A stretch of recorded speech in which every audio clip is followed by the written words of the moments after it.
Let's take a look at a few costly drone mistakes you can make with the DJI Mini 3 Pro.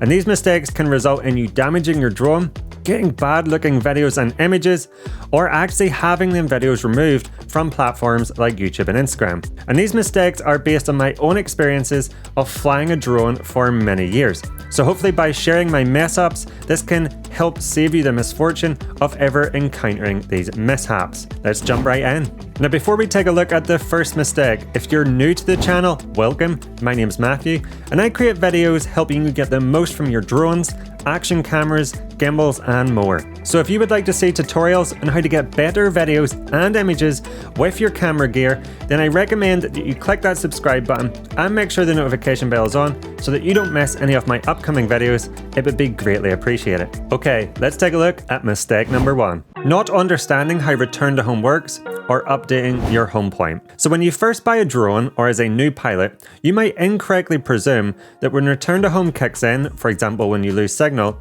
that the drone will come back to where you are standing. But what actually happens is the drone will return back to its home point, and that home point is set when you first take the drone off. The home point has been updated. So what that means is if you've walked away from where you originally took the drone off, so let's say you put the drone in the air and start tracking yourself and you've now walked away from that original takeoff point, when return to home kicks in, the drone will not come back to where you are now standing, it will go back to where you took the drone off from. And this caught me out one of the first times I went flying my drone. I was tracking myself, I'd walked away from the home point as the drone was orbiting around me, and then I lost signal. And I had a moment of panic whenever the drone raised up into the air, and instead of coming back to me, it started heading off in the direction I came from. So you need to be aware of this fact that when return to home kicks in, the drone is not going to come to where you are currently standing, it is going to fly back to wherever you took it off from. Now you can update the home point whenever the drone is in the air. So in this scenario of having the drone tracking you, if you've moved from the original takeoff point, you can update the home point. And I recommend doing this often if you're tracking yourself, so that if return to home does kick in because of a signal loss, that the drone will actually come back to where you are now standing. And you can do this by tapping the settings button in the top right of the controller, going to the safety menu, and then scrolling down to the update home point button. Beware of branches and cables. Now, branches and cables are the biggest enemy of your drone for two reasons. Firstly, they can be very hard to see on your controller screen, especially if it's a bright day and the cables or branches are very thin. It can be very hard to see them on the screen. And what that means is if you're flying forward at speed, for example, you might not actually see these cables or branches until it's too late and your drone might fly into them. The second reason they are the biggest enemy of your drone is because that the obstacle avoidance sensors can struggle with small branches and cables to detect them. So what that means is if you're relying on your obstacle avoidance to stop the drone if it encounters these cables or branches, the obstacle avoidance might not actually be able to recognize them, or again if you're flying forward at speed, it might recognize them too late to have enough time to stop itself, and you risk hitting them. And the thing with branches and cables is if they're up high, your drone might actually get hooked around that cable or branch, and then you're going to struggle to be able to get your drone down. So what I recommend doing is when you get to a location, scout around, make sure you are aware of where all them branches and cables are, and stay well away from them to avoid any mishaps. Selecting the wrong frame rate leading to frame rate mismatch. And this is super important if you're mixing your drone videos with footage captured from other cameras.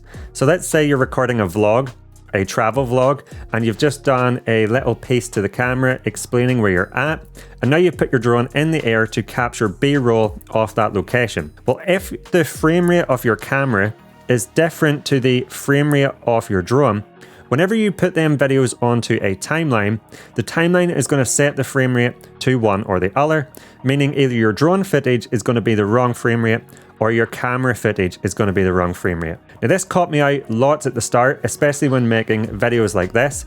I was mixing the drone video with the camera video, and because the frame rate was set to the camera's frame rate, the drone frame rate was wrong, and what this means is the video will stutter when you render that video out. Now there's two ways you can solve this issue. The first and the easiest is just to make sure that your camera and drone frame rates are the same, so that when they go onto that video timeline, the sequence is the right frame rate for both your camera and your drone. Now, if you've already been out recording and made this mistake, in your video editor, you can actually change the frame rate of your drone footage to match up with the frame rate of your camera footage. So for example, if I recorded my drone videos in 30 FPS and my camera's videos in 25 FPS, I can actually go in and interpret down the drone footage to 25 FPS so that now again, both the camera and drone videos are using the same FPS in my timeline and you won't get this stuttering. Taking unnecessary risks. So my advice is, if you think there is a chance that you might crash your drone when trying to get a certain video, you're always better to err on the side of caution and just not try and get that clip. So let's say you're at a location and you've just spotted an arch with a gap and you think, if I could fly my drone through that gap, the video would look incredible. But maybe it's a windy day, so there's a risk your drone might get blown off course. Maybe you're not sure if you can keep the drone flying straight through that gap. Or maybe the gap is slightly too narrow and you're not sure if the drone will actually fit. Well, in those cases, it's always best to just not take that risk because there is a chance that you might crash or damage your drone. Again, if you're trying to get really close to the top of a wave, but it's quite a windy day and there's some sea spray coming off the top of that wave, then again, it's always best to err on the side of caution.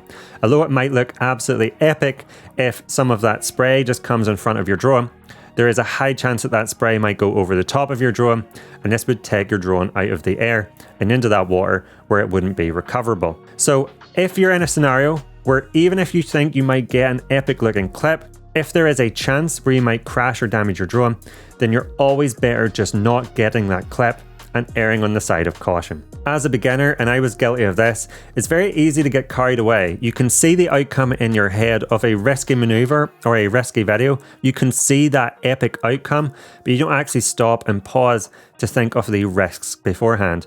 And only afterwards, once you've maybe had a near accident or you have damaged your drone, do you think back and realize that actually that was a risk probably not worth taking.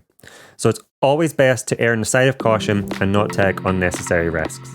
Not knowing the drone law. So if you're new to flying drones or you've just purchased your first drone, you might not be aware that there's actually restrictions into where and what way you can fly a drone. So there's restrictions into the certain areas that you can fly a drone, and there are restrictions into how close you can fly to people or groups of people. Now this is something you need to be aware of so that you aren't flying in a way that you're not supposed to. And each country has different drone laws, so it's impossible to go through them all in this video. So what's important to do is go online and Google the drone law for your own country and take a look at the drone laws that specifically apply to the drone and the drone weight that you've bought to make sure that you are flying within the rules at all times. Using copyrighted music and sound effects. Now, one of the things you will want to do to really elevate your drone videos is to add music and sound effects. But unfortunately, you can't just go and take a famous song you really like, add it to your video, and then upload it to YouTube.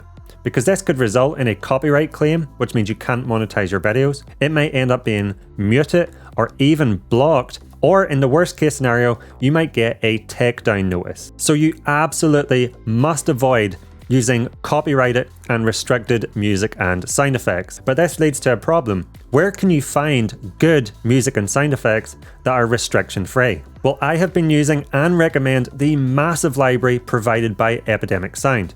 And I've been using them for all my drone videos as they have over 35,000 tracks in a wide range of genres and 90,000 sound effects like wind noise, trees rustling, sea waves, all the kinds of sound effects that you would want to use in your drone videos and more. Importantly, they own 100% of all their music and sound effects, so you don't need to worry about a copyright claim or takedown notice like we just discussed. Let me quickly show you my favorite parts of their platform. Now, one of the problems I always encounter is trying to find the perfect piece of music. Well, Epidemic Sound has a great feature that recommends music based on other tracks you have downloaded before. And after you've downloaded a few tracks that you like, this section always suggests music that is exactly to my taste and sounds great. This saves so much time when searching for that perfect track. I also really like the Epidemic Sound themes, which have themed playlists such as cinematic travel, and in here you will find a curated list of music that fits that description,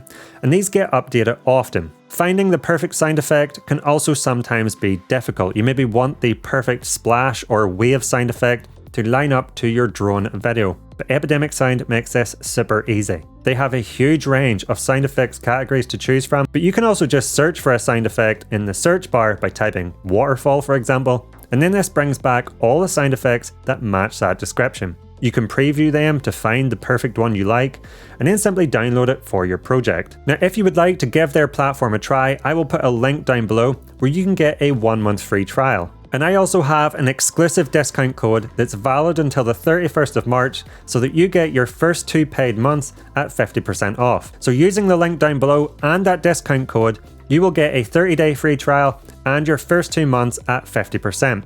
But be quick because this code is only available until the 31st of March. And the best part about all this is any music and sound effects that you use in a video during your free trial will remain safe and protected, even if you cancel your subscription after the trial is over. So why not give Epidemic Sound a try to see how their music and sound effects, which are restriction free, can help enhance your drone videos. Over editing videos, I was super guilty of this one whenever I first started flying a drone. During the time I started flying a drone, the orange and teal look was all the rage. It was absolutely everywhere. And I applied that orange and teal look to every clip I captured with my drone. And at the time I thought it looked quite good, but looking back on it now, I realized I was ruining my drone videos. I also went way too heavy on transitions. I had transitions between nearly every clip, and I just went overboard with editing the videos. Now, stylized videos do have their place, but in general, you want to keep your videos looking as natural as possible. You only want to add subtle enhancements if required to make your videos pop, but you don't want to take it to the extreme. And most of the time, the videos coming from the normal color profile of the DJI Mini 3 Pro don't really need any editing at all. They look absolutely incredible straight from the drone. If anything, the only edits I make nowadays are either to slightly increase the saturation. Just if it's a dull day, sometimes you just want to make the colors pop that little bit more, so I increase the saturation slightly. And sometimes I mask out the sky just so that I can bring down the highlights just to make them clouds stand out a little bit more. But I always try to keep it as subtle as possible so that it's hard to tell that there was any kind of adjustments to the color at all, and keep them looking as natural as possible. So try not to get carried away and go overboard with the effects and the styles and the transitions whenever you're editing your drone videos together. Controller always defaults to normal mode. Now, I've mentioned this one a few times in my videos recently, but I feel like it's worth mentioning again as it always surprises people to find this one out. And that is whenever you turn the controller and the drone on for the first time, regardless of the flight mode you have set on the controller, the drone will default to normal mode. So what this means is, let's say you have set the flight mode to Cine, you've turned the controller and the drone on, you start to fly around, but you just think, this drone is moving too fast in the air, it's too sensitive and responsive, and I can't get cinematic smooth motion with it. But the flight mode is Cine, so I don't understand what's wrong. Well, if you check the top left of the screen, you will see you're most likely in normal mode, and there is a mismatch between these two modes. Now, the way you get around this is whenever you turn the controller and the drone on for the first time, just change the flight mode you are in, and the first time you do that, the two modes will align and they will now be in sync. So that's just something you want to be aware of whenever you turn the drone and controller on for the first time.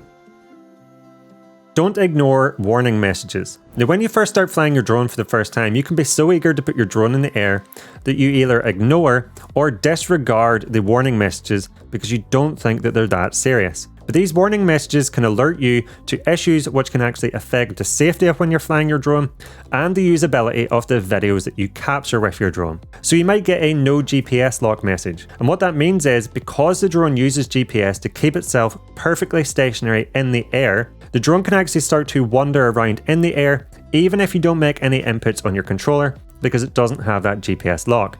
And if you're flying near the edge of a cliff or near trees, the drone can actually wander into them trees and crash. So you want to make sure you get a GPS lock. You might also get a message to do a compass calibration, and you want to follow the steps on the screen to do that compass calibration before you take off. If you've had your drone down on a surface when you turned it on and the gimbal hasn't been able to do a self-calibration, you might get a message saying the gimbal is stuck.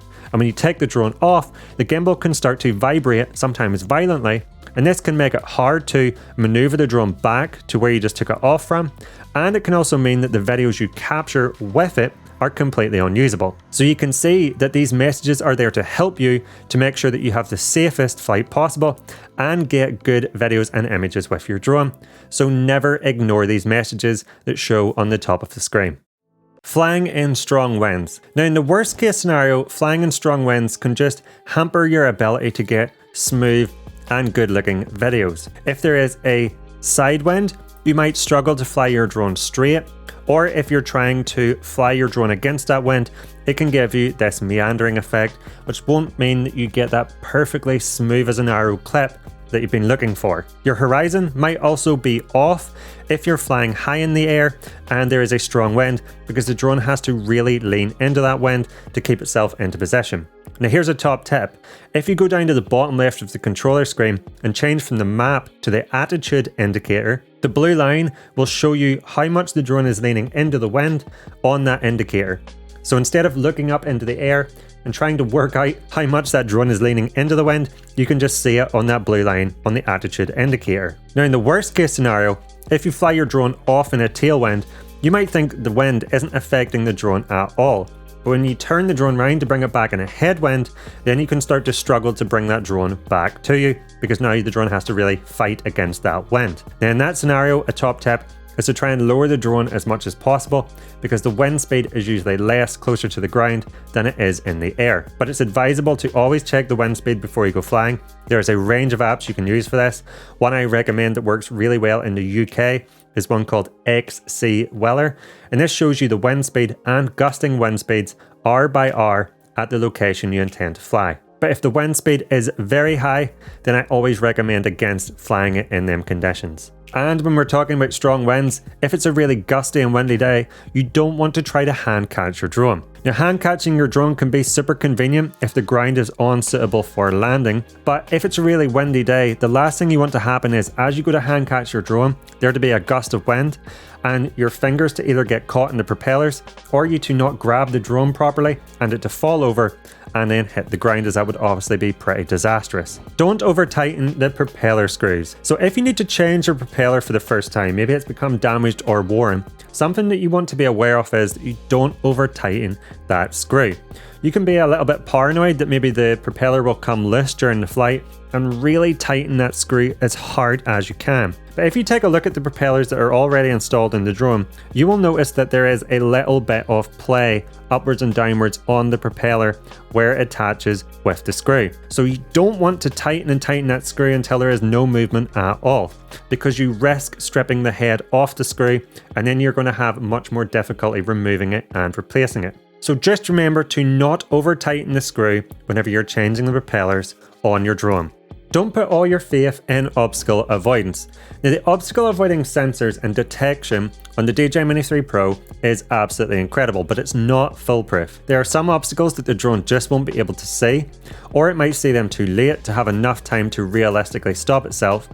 And there are scenarios you can put the drone in where it won't be able to detect obstacles at all. So let's start with them scenarios. When you're flying your drone manually, you're most likely to see any obstacles coming up in front of the drone because you're looking at the screen. But let's say you're doing an active track of yourself and the drone is orbiting around you. Remember, the DJI Mini 3 Pro has no sideways detection. So as the drone orbits around you, it is effectively flying sideways. And if it heads towards an obstacle towards the side of the drone, it will not be able to see that obstacle, such as a tree, and it will end up hitting that obstacle. Also worth remembering that the DJI Mini 3 Pro has no upward obstacle detecting sensors. So when you take your drone off for the first time, always remember to look up just to see what's above you, just to see if there's any overhanging branches, for example, of a tree, so that you don't send your drone straight up into the air and fly straight up into that branch or straight up into them trees. So always check that the area above you is clear before taking the drone off. Again, I always recommend just quickly scouting around an area just so you are aware of all of the main obstacles before you go flying. The other thing to be aware of, and we touched on this when talking about cables and branches, is if the drone detects an obstacle too late, it won't be able to realistically stop itself. So if you're flying forward fast and right at the last minute the drone detects an obstacle, the drone just can't freeze in the air. There is a distance it takes to slow itself down, and if the obstacle is within that distance, then even though it's detected the obstacle and has started slowing down, it will still hit that obstacle. So the best way to think about this is that the obstacle detection on this drone is a tool to help you fly more safely, but you don't want to put 100% faith in it, because again, it's not foolproof and there are scenarios where it won't be able to stop itself from having a crash. And on that point, it's worth remembering, and you might not know this if you've just started flying a drone, is that the obstacle avoidance of the DJI Mini 3 Pro is not available in sport mode.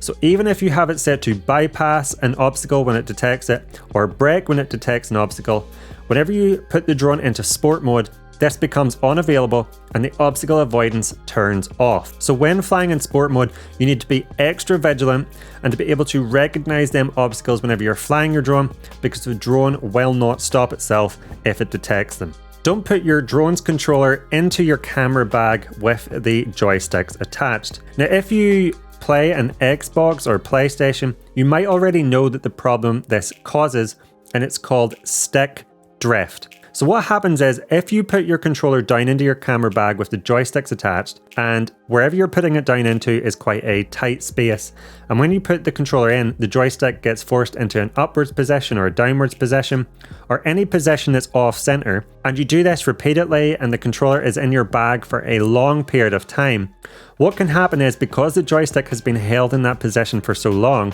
whenever you let go of the joystick, it won't re-center properly. And what this can cause is, because the joystick isn't perfectly centered whenever you let go of it, this can cause the drone to move around in the air because it's technically receiving an input from this joystick. So to avoid this, always make sure you remove the joysticks before putting your controller down into your camera bag. Don't skip a step. And if you've already got a little bit of stick drift and the joystick isn't centering perfectly, you can go into the controller settings and recalibrate your controller so that the drone won't move around in the air, even though that joystick is slightly off center. Now, the last thing I wanted to say is, mistakes and accidents and mishaps happen. If you fly your drone for long enough, you're most likely to encounter a mishap or two, and sometimes by factors that are outside of your control. But hopefully some of these mistakes that I've encountered over the years that I've shared today will make this less likely to happen whenever you're flying your drone. Now, before you go, if you've liked this video and you've learned something new, please let me know by giving me the thumbs up and clicking that like button down below. And if you love all things drones, action cameras, gimbals and more, then I recommend you check out my channel, where I have a ton of other content to help you level up your game. If you don't want to miss any of my upcoming videos, please remember to click that subscribe button and make sure the notification bell is on so you will be alerted on my upcoming videos. It would be greatly appreciated. And if you want to stick around and watch a few more of them videos now, here's a few I personally recommend. I'll not keep you back any further. Thank you so much for watching. I'll catch you over there.